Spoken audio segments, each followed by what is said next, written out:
So I might as well talk over this. Okay, right here, see that ball floating around? Do you guys understand what they're showing you right here? Yeah. They're in the shadow realm. They went to fight the shadow guy. But do you see what's in the shadow realm? Is it pure darkness? No. Because without light, there is no shadow. So you got the light floating around, and that gives, here you go, that creates the shadows that allows this guy to form whatever he's trying to do. Of course, he's trying to be the bad guy. In my book, he's the good guy, because everybody should want to kill the gods and kings. So anyways, this is Genesis 1:1. Genesis, and God said, in the beginning, God saw there was nothing, whatever, and he said, let there be light.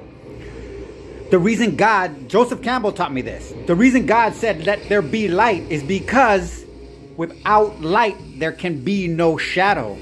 Joseph Campbell goes on to assert that in that story, when the way the ideas or concepts go in Genesis, when God sees says, let there be light, he's trying to tell people that that is actually worded in what would be the reverse.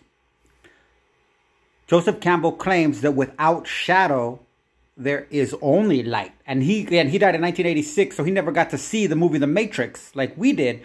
Or most of us have, or some of us have, maybe we whatever. But in The Matrix, when they go into the computer program where there's nothing, there is nothing for reals, there are no shadows. And when there are no shadows, everything is just white. So if you wanted to create context, you don't need light, you need shadows.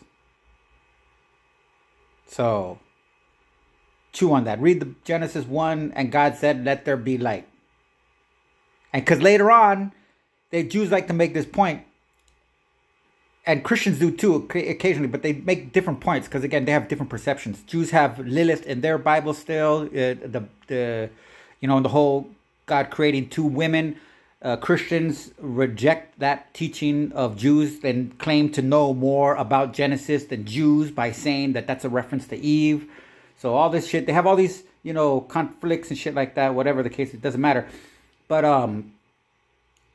the one thing that they agree on is that God created light, and then later on, he saw the light was good, and then he created day and night with the sun and the moon.